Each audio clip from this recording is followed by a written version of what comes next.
ابھی خبریں آ رہی تھیں، جب میں نے خبریں دیکھی تو ایک جو ہے نا وہ اہلکار شہید ہو چکے تھے، اور گولیاں اس طرح جا رہی تھیں اور اتنی بڑی تعداد میں جا رہی تھیں روشنی پیدا کرتے ہوئے کہ میں میڈیا پہ دیکھ کر جو ہے وہ مجھے خوف آ رہا تھا۔ اب وہاں پہ جو لوگ موجود ہیں آپ ان کا جو ہے وہ اندازہ کریں۔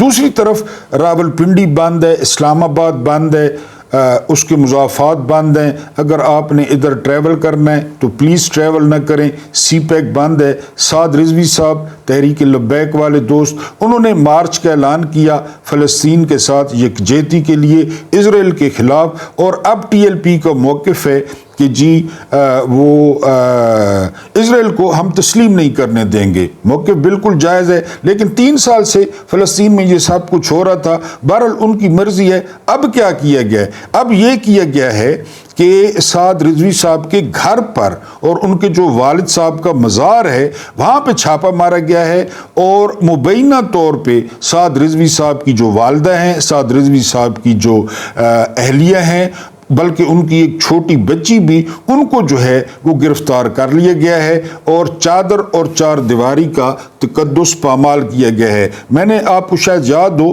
ایک دفعہ کہا تھا کہ اس افریط کو نہ روکا گیا تو چراغ سب کے بجھیں گے، ہوا کسی کی نہیں۔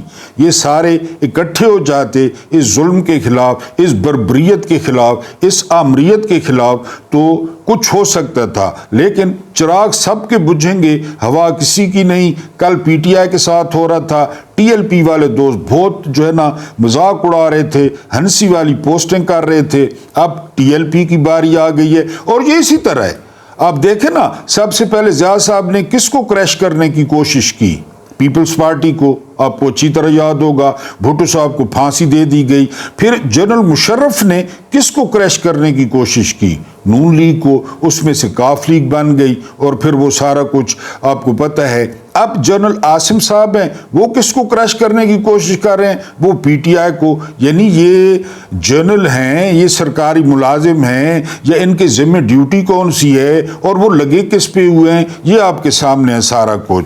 سارا بارہ یہ لاہور بھی بند ہے، راوی کا پل، تشدد بھی ہو رہا ہے، شیلنگ بھی ہو رہی ہے، گولیاں بھی، سارا کچھ جو ہے وہ ہو رہا ہے۔ اب ایک اور خبر آ رہی ہے، ابھی وہ جو 17 جوان شہید ہوئے تھے لیفٹیننٹ کرنل سمیت، اب خبر آ رہی ہے کہ تیرا میں 13 جو ہے وہ اہلکار شہید ہو گئے ہیں۔ یقین کریں کہ ان کے والدین کے بارے میں سوچتا ہوں، ان کی اہل خانہ کے بارے میں سوچتا ہوں، ٹھیک ہے وہ کیمروں کے سامنے پرچم کو چومتے ہیں اور پرچم کو سینے سے لگاتے ہیں، یہ ساری باتیں ٹھیک ہیں، لیکن ان کے 6-6 فٹ کے بیٹے، اور پھر ان کے گولیوں سے چھلنی جو ہے وہ سینے، اور پھر افسوس اس بات کا ہوتا ہے کہ خواہ مخواہ میں نے آپ کو کئی دفعہ بتایا ہے کہ D G I S I lieutenant general Nadeem Anjum صاحب نے فرمایا تھا، نہ ہماری مرضی سے کوئی آتا ہے، نہ ہماری مرضی سے کوئی جاتا ہے۔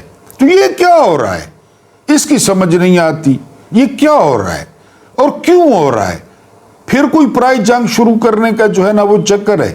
پھر بہرحال جی اس پہ ہم تو اب کچھ نہیں کہہ سکتے۔ امیر متقی، میں نے آپ کو بتایا تھا یہ بڑا اہم دورہ ہے، وزیر خارجہ ہیں افغانستان کے، انہوں نے انڈیا میں بیٹھ کے کل بتایا ہے کہ جی پاکستان یاد رکھے ہم نے سوویت یونین کے ساتھ کیا کیا، پاکستان یاد رکھے ہم نے امریکہ کے ساتھ کیا کیا، پاکستان یاد رکھے ہم نے نیٹو کے ساتھ کیا کیا۔ یہ ساری باتیں ٹھیک ہیں، لیکن امیر متقی صاحب وہ نعرہ تکبیر والے نہیں تھے۔ ہم بھی الحمدللہ نعرہ تکبیر والے ہیں، ہم بھی لڑنا جانتے ہیں، جس طرح آپ لڑ سکتے ہیں ہمیں بھی لڑنا آتا ہے، لیکن ان کے تحفظات جو ہے وہ اپنی جگہ، کابل پہ جو ایئر سٹرائکس ہوئی ہیں اس پہ انہوں نے بات کی ہے، اور اب انڈیا جو ہے وہ اپنا سفارت خانہ کھولنے جا رہا ہے انڈیا میں، اور پھر آپ کو پتہ ہے انڈیا کا وہ تو موقع سے فائدہ اٹھائے گا۔ پوری رات کے پی کے میں جو ہے وہ جا کے گزاری گئی ہے، کیونکہ جو ہے نا وہ دھمکیاں دی گئی ہیں کہ سہیل آفریدی کو نہیں جو ہے نا وہ آنے دیا جائے گا، گنگاپور کو کیوں ہٹایا گیا ہے۔ رات کو کے پی کے میں بہت زیادہ سرگرمیاں تھیں، سپیکر بھی موجود تھے، اس کے علاوہ وکلاء کو جو ماہر قانون ہیں، جو ماہرین ہیں آئین کے، ان کو بلوایا گیا کہ اب ہمارے پاس کیا آپشن ہے۔ اور یہ بھی خبر دی جا رہی ہے کہ 90 سے زیادہ جو ہے وہ پی ٹی آئی کے قومی صوبائی اسمبلی کے ارکان موجود تھے۔ جنید اکبر نے واضح طور پہ کہا ہے کہ کسی سے کوئی رابطہ کرے تو وہ پارٹی کو بتائے، اور ابھی تک کی اطلاعات کے مطابق کوئی بھی رکن وہ ٹوٹنے کے لیے تیار نہیں ہے۔ بہرحال اگر آپ نے گورنر راج لگانا ہے گورنر راج لگا دیں، آپ نے اسی طرح لٹکا کے معاملات کو رکھنا ہے لٹکا کے رکھیں۔ لوگوں نے تو ووٹ عمران خان کو دیا ہے، لوگوں نے ووٹ سہیل آفریدی کو دیا ہے۔ اب کہہ رہے ہیں سہیل آفریدی را کا بھی ایجنٹ ہے، اور جو ہے نا وہ سمگلر بھی ہے، اور جو ہے نا وہ نشہ بھی کرتا ہے، پتہ نہیں کیا کیا۔ پہلے کچھ نہیں کرتا تھا، جب ایم پی اے تھا، پھر مشیر بنا، پھر وزیر بنا، لیکن اب نامزد ہوا ہے تو بہرحال ٹھیک ہے، ساری رات وہاں پہ ایکٹیویٹی جاری رہی ہے۔ اس کے بعد جو اگلی خبر ہے، خالد مشل، یہ آپ جانتے ہیں بانی جو ہے نا رکنوں میں سے ہیں حماس کے۔ انہوں نے طیب اردوان کی بڑی جو ہے وہ تعریف کی ہے۔ انہوں نے کہا کہ طیب اردوان کا جو کردار ہے وہ بڑا زبردست ہے فلسطین کے معاملے میں۔ حالانکہ آپ جانتے ہیں ترکی نے اسرائیل کو تسلیم کیا ہوا ہے، اور ترکی کا سفارت خانہ اسرائیل میں موجود ہے، اسرائیل کا سفارت خانہ ترکی میں موجود ہے۔ بھارت خالد مشل نے جو ہے یہ بہت امپورٹنٹ رہنما ہیں جو ہے وہ حماس کے۔ انہوں نے کہا ہے کہ ہم رجب طیب اردوان کا شکریہ بھی ادا کرتے ہیں اور ان کو سلام بھی پیش کرتے ہیں۔ میں آپ کو پہلے اطلاع دے چکا ہوں کہ حماس کا دل ہے کہ غزہ کی جو سیکیورٹی ہے، جو حفاظت ہے، وہ ترک فوج کے ذمے جو ہے وہ لگائی جائے۔ بہرحال اس کے بعد خواجہ آصف کا بیان جو ہے وہ کل سے گردش کر رہا ہے جو ہے نا وہ سوشل میڈیا پہ، اور وہ بیان یہ ہے، کیونکہ آج کل سوشل میڈیا کا دور ہے، میں نے آپ کو بتایا کہ یہ جو آپ کے پاس موبائل ہے یہ آپ کا اپنا چینل ہے، آپ کا اپنا چینل ہے۔ آپ لعنت بھیجیں حکومتی ٹوٹوں پہ، آپ جن کو سچا سمجھتے ہیں ان کو سنیں، ان کا پیغام پھیلائیں، ان کو طاقت دیں، ان کی آواز بنیں، ان کی سپورٹ کریں جن کو آپ ٹھیک سمجھتے ہیں، اور ان کی مدد کریں۔ اب خواجہ آصف کا بیان نکال کر سوشل میڈیا پہ لگا دیا گیا ہے۔ خواجہ آصف کیا کہہ رہے ہیں آپ کو پتہ ہے؟ جگت باد ہے، بدقسمتی سے وزیر داخلہ ہے، بدقسمتی سے آرمی چیف کا باس ہے۔ یہ کہہ رہا ہے کہ ہم 30 سال سے دہشت گردوں کو پال رہے ہیں، کھانا شانہ کھلا رہے ہیں، روٹی چھوٹی، اس کے بعد ان کو باڈی بلڈر بنا رہے ہیں، پھر ان کو ہم جہاد کے لیے بھیجتے ہیں۔ اب اس میں عمران خان کہاں سے آ گیا؟ یہ خواجہ آصف کہہ رہا ہے۔ اور آپ کا کیا خیال ہے کہ کون پال رہا ہے دہشت گردوں کو؟ کون پالتا ہے دہشت گردوں کو؟ کون جانتا ہے دہشت گردوں کی لسٹیں کس کے پاس ہیں؟ گڈ طالبان بیڈ طالبان کہاں سے آئے؟ میرے پاس ہیں ان کی لسٹیں۔ یہ عام آدمی یا جو عام سیاستدان ہیں یہ ان کو پتہ ہے، یہ انہی کو پتہ ہے جن کا کام ہے۔ یہ خواجہ آصف کا بیان آ گیا کہ ہم 30 سال سے یہ کام کر رہے ہیں۔ اس کے بعد جو اگلی خبر ہے وہ اگلی خبر اب ٹریبیون کا ایک جو ہے نا وہ سوشل میڈیا پہ وہ چل رہا ہے آرٹیکل۔ اس میں کیا ہے؟ ٹریبیون کیا لکھتا ہے؟ آپ کو یاد ہوگا شہباز شریف نے طالبان کو کہا تھا کہ ہمارے اور آپ کے نظریات ایک ہیں، آپ پنجاب میں کاروائیاں نہ کریں، KPK کو بھون ڈالیں، سندھ کو اڑا دیں، بلوچستان میں جو مرضی کرنا ہے کریں، آپ کے اور ہمارے نظریات تو ایک ہیں، پنجاب میں کارروائی نہ کریں۔ شہباز شریف کا بیان طالبان۔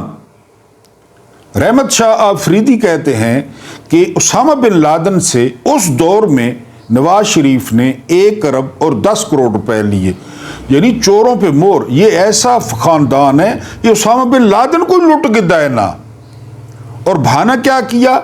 جہاد اور بے نظیر کے خلاف عدم اعتماد۔ اسامہ بن لادن سے پیسے لیے، یہ ایسا خاندان ہے۔ باتیں کس کی ہو رہی ہیں؟ عمران خان کی۔ DGISPR کا غصہ کس پہ نہیں اتر رہا؟ عمران خان پہ۔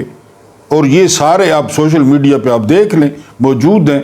اس کے بعد جو اگلی خبر ہے وہ خبر یہ ہے کہ فواد چودھری نے جو ہے وہ ٹویٹ کیا ہے۔ آپ جانتے ہیں فواد چودھری عمران خان کے کتنے قریب تھے، اور وزارت اطلاعات ان کے پاس تھی، بڑی اہم وزارت جو ہے ان کے پاس تھی۔ ٹھیک ہے PTI میں نہیں ہے، لیکن انہوں نے ٹویٹ کیا ہے کہ ہم سے افغان حکومت نے رابطہ کیا اس وقت جب ہم حکومت میں تھے PTI، کہ جی یہ جو آپ کے طالبان ادھر آئے ہیں نا آپریشنوں کی وجہ سے، یہ جو ادھر آ گئے ہیں 7,000 8,000، اب آپ اس طرح کریں ان کو واپس لے لیں، یہ بندے بن جائیں گے۔ یہ افغان حکومت نے کہا عمران حکومت کو کہ آپ ان کو لے لیں، اور یہ تجویز آئی جنرل باجوہ کے پاس۔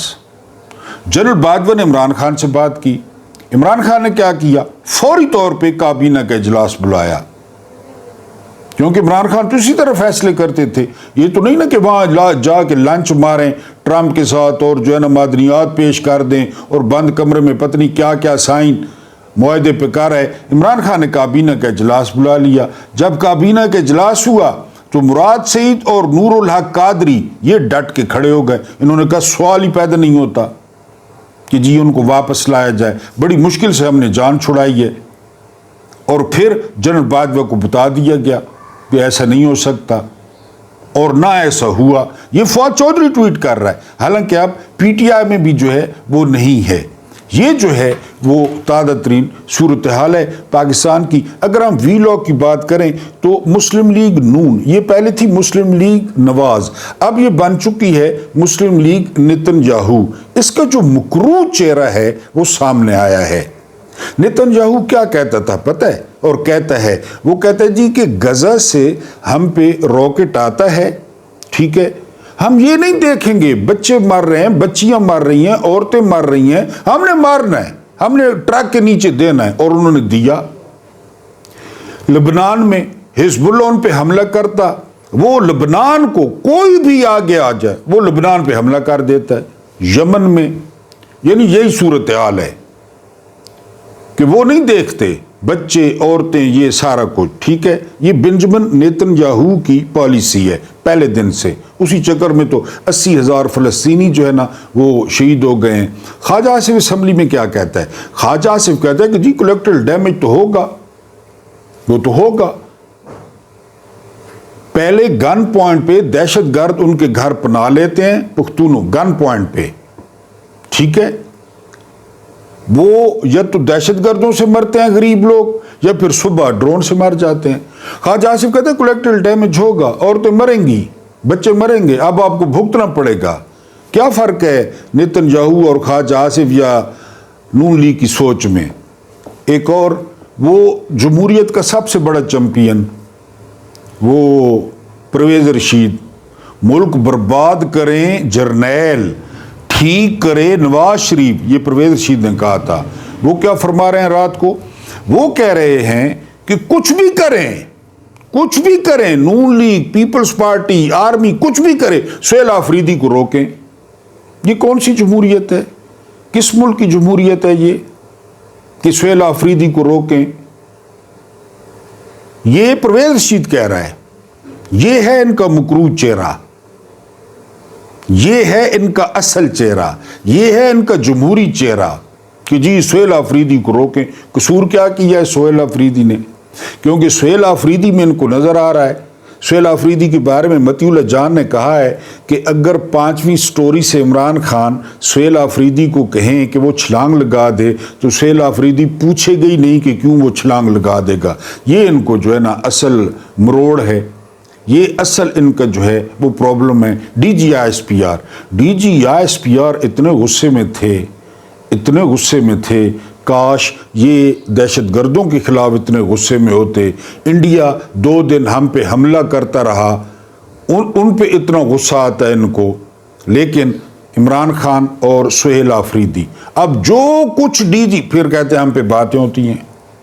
D G I S P R نے جو کچھ کہا اس کا ایک ایک پوائنٹ اگلوں نے آپریشن کر کے، اصل میں نا پرابلم یہ ہے کہ جی پی ٹی وی کا دور ہے. پی ٹی وی جس طرح لوگ موتیے بنتے تھے اور D G I S P R کے منہ سے نکلا ہوا جو لفظ تھا وہ مقدس تھا. 2 اخباریں تھیں، جنگ اور نوائے وقت. ایک پی ٹی وی تھا، فرمان لائی کے بعد کلوز. اب وہ حال نہیں ہے، اب خبروں کا سیلاب ہے. ایک ایک بات کا پوسٹ مارٹم ہو رہا ہے D G I S P R کا، ایک ایک بات کا، پوری کی پوری سیاسی پریس کانفرنس. یعنی آپ ایسا سمجھیں کہ عطا ٹرٹر نے وہ یونیفارم پہن رکھا تھا اور 3 جو ہے اس کو سٹار لگے ہوئے تھے. یہ فرق تھا. ایک نون لیگ کے نمائندے، ایک پیپلز پارٹی کے نمائندے، جب انہوں نے کہہ دیا پنجاب میں گورننس بہتر ہے، سیلاب والوں سے جا کے پوچھ لیں، وہ بارش والے چاچے سے پوچھ لیں گورننس کے بارے میں پنجاب میں. سندھ میں بہتر ہے، بالکل بہتر ہے، وہاں پہ تو قبضہ ہے، وہاں پہ تو زرداری معافی ہے، وہاں تو رو انوار ہے، وہاں تو عزیر بلوچ ہے. بالکل زبردست گورننس ہے، یعنی وہ ڈی جی آئی ایس پی وہ سیکٹری اطلاعات بن گئے نون لیگ کے اور پیپلز پارٹی کے، اور بری طرح پھنسے ہوئے۔ پھر یعنی یہی سوالات ہیں، اور پھر صحافی لے کر گئے پنڈی اسلام آباد سے اپنا یعنی ساتھ بندوبست کر کے لے گئے کہ جی پولے پولے سوال پوچھے جائیں گے۔ ایک دو خاتون نے سوال کیا تو D G I S P R کے پاس کوئی جواب نہیں تھا۔ ایک بندہ ایک بندہ ایک بندہ ایک بندہ، اور وہ بندہ جس کو 2 سال سے بند کیا ہوا ہے، جس کی سیاست ختم شد ہو گئی ہے، جس پہ کانٹا لگ چکا ہے، وہ بندہ، اس کے بارے میں سہیل آفریدی کو یعنی دھمکی کا انداز دیکھیں، پشاور میں جا کر پریس کانفرنس کہ سہیل آفریدی کو نہیں آنے دیں گے، نتن یاہو آ جائے خدا نہ خواستہ اس کی خیر ہے، اس کو یہ کہاں ہوتا ہے؟ یہ فخر الرحمان پوچھتے ہیں کہ عمران خان فرد واحد ہے یا آرمی چیف فرد واحد ہے؟ ٹھیک ہے، پوری فوج آرمی چیف کے ساتھ ہے، فوج کتنی ہے؟ 7 لاکھ 8 لاکھ 9 لاکھ 10 لاکھ اتنی فوج ہوگی نا۔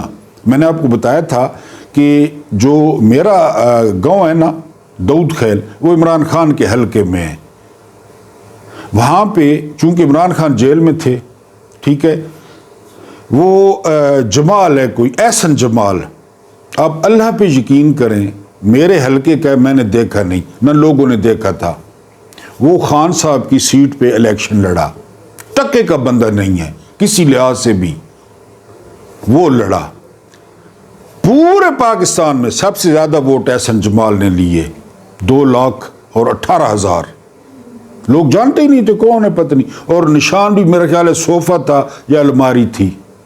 میں نے اپنے گاؤں میں آدھا کلومیٹر کی لائنیں زندگی میں پہلی دفعہ دیکھی، آدھے کلومیٹر کی لائنیں، ورنہ لوگ وہاں پرواہ نہیں کرتے، ووٹ ہی نہیں ڈالتے۔ ایسا وہ فرد واحد ہے، یعنی جس نے 8 فروری 2024 کو بینڈ بجا دی، آپ کی بھی اور جن کو آپ ہینڈل کرتے ہیں ان کو بھی، وہ فرد واحد ہے، 80% عوام اس کے ساتھ ہے۔ فرد واحد تو آرمی چیف ہیں، اور وہ ایک بندہ ہے، انہوں نے ریٹائر ہو جانا ہے۔ اور پھر اس قوم کو یعنی ایوب خان نے سیٹوں اور سینٹوں کے معاہدے کر لیے سوویت یونین کے خلاف، کس سے پوچھا؟ کوئی پتہ نہیں، فرد واحد۔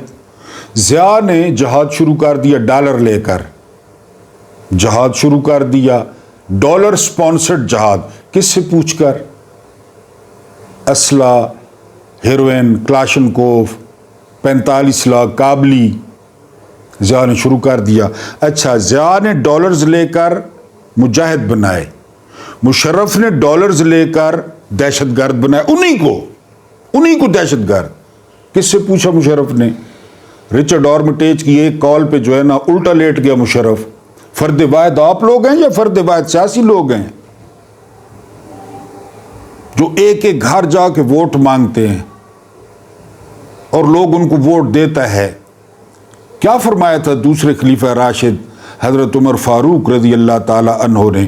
کل آپ غزوہ بدر کے دے رہے تھے نا حوالے، تو فاروق اعظم نے کہا تھا کہ کبھی کسی کو بندوق کے زور پر، تلوار کے زور پر اپنے اوپر حکومت نہیں کرنے دینا۔ ہم پہ ہوتی حکومت بندوق کے زور پہ، تلوار کے زور پہ۔ ہم نے تو مینڈیٹ دیا 8 فروری 2024 کو خان صاحب کو کہ آپ حکومت کریں، آپ نے چھین لیا۔ غزوہ بدر کے ساتھ کہیں الیکشن چوری کا ذکر، غزوہ بدر کے ساتھ کہیں پہ سکندر سلطان راجہ کا ذکر، غزوہ بدر کے ساتھ کہیں پہ قاضی فائد عیسیٰ کا ذکر، غزوہ بدر کے ساتھ سوٹے، ڈانگاں، گھر توڑنا، 9 مئی، یہ کچھ نہیں ہے۔ غزوہ بدر میں جی وہ ہوا تھا، اور پورا سوشل میڈیا دیکھ لیں کیا کر رہا ہے، وہ کس طرح پوسٹ مارٹم کر رہا ہے۔ اب جنرل باجوہ کی گواہی آ گئی، محمد مالک کہتے ہیں کہ میرا رابطہ ہوا جنرل باجوہ سے، جنرل باجوہ کہتا ہے بالکل بات ٹھیک ہے، ہمیں آفر ہوئی تھی کہ جی بندے بسائیں، میں نے خان صاحب سے بات کی، خان صاحب نے کابینہ میں رکھی، کابینہ نے کہا کہ پارلیمنٹ میں بریفنگ دیں، پارلیمنٹ میں بریفنگ دی گئی، اس کے بعد ریجیکٹ کر دی گئی کہ نہیں، ان کو واپس نہیں آنا چاہیے۔ شانگلہ، سوات، قبائلی علاقے سب نے مخالفت کی، اور منصوبہ جنرل بقول محمد مالک کے کہ جنرل باجوہ کہتا ہے کہ بتائیں کہاں پہ بسایا ہم نے، کہاں پہ؟ جنرل باجوہ انہی کا بندہ ہے نا، اسی نے رجیم چینج کیا تھا۔ سب سے بڑا لانتی تو وہ تھا، سب سے بڑا میر صادق تو وہ تھا جس نے یہ سارا کچھ کیا، وہ بھی ان کا ساتھ نہیں دے رہا، وہ بھی مکر گئے۔ کہتا ہے بتائیں کہاں پہ بسائے ہیں، بتائیں کہاں پہ بستی قائم کی ہے، یا وہ کائی قبیلے کی طرح ان کے تمبو لگے ہوئے ہیں، بندوں کے نام بتائیں۔ یہ باجوہ کہہ رہا ہے، کیونکہ یہ لوگ پی ڈی ایم کے دور میں آئے، امپورٹڈ سرکار کے دور میں آئے، ندیم انجم کے دور میں آئے، ندیم انجم نے سب سے بڑی کھچ ماری، یہ ان کے دور میں آئے، اور جو جہان کا پاکستان کا مسئلہ ہے وہ Imran Khan, P T I, وہ فرد واحد ہے۔ فرد واحد تو آرمی چیف ہے۔ یعنی آپ مجھے بتائیں نا، آرمی چیف نے 28 نومبر کو ریٹائر ہونا ہے، ہم مان لیتے ہیں وہ 28 نومبر کو ریٹائر نہیں ہوتے، ہم مان لیتے ہیں 2 سال بعد ہو جائیں گے، چلے ہم مان لیتے ہیں 2 سال بعد نہیں ہوں گے، 5 سال بعد ہو جائیں گے، چلے ہم مان لیتے ہیں 5 سال بعد نہیں ہوں گے، 100 سال بعد ہو جائیں گے، چلے ہم مان لیتے ہیں 100 سال بعد نہیں ہوں گے، 600 سال بعد ہو جائیں گے ریٹائر، 600 سال بعد، پھر کون جانے گا ان کو؟ لوگ کہیں گے ہمیں کیا پتا، اسی جنرل باجوہ کے بوٹ پالش کیے نون لیگ نے، اسی کو گالیاں دیتے ہیں۔ ابھی آپ کی بوٹ پالشنگ ہو رہی ہے، پھر میں آپ کو انشاءاللہ زندگی رہی تو یاد کروں گا، آپ کو ہاتھ کوئی نہیں ملائے گا، آپ کو شادی پہ کوئی نہیں بلائے گا، آپ کو سلام کوئی نہیں کرے گا، آپ فرد واحد ہیں۔ فوج چلتی رہے گی، فوج تو پاکستان کی ہے، کسی کے باپ کی ہے فوج؟ فوج کو تنخواہ کون دیتا ہے؟ افسروں کو تنخواہ کون دیتا ہے؟ فوج تو چلتی رہے گی، ملک بھی انشاءاللہ چلتا رہے گا۔ ضیاء کے طیارہ پھٹنے کے بعد بھی ملک چلتا رہا، مشرف کے تڑپ تڑپ کر مرنے کے بعد بھی ملک چلتا رہا، باجوہ کی فرانس میں گالیاں کھانے کے بعد بھی ملک چلتا رہا، آپ کے بعد بھی ملک چلے گا۔ ملک تو لوگوں کا ہے، آپ کا تو نہیں ہے، فرد واحد تو آپ ہیں، عمران خان تو نہیں ہے۔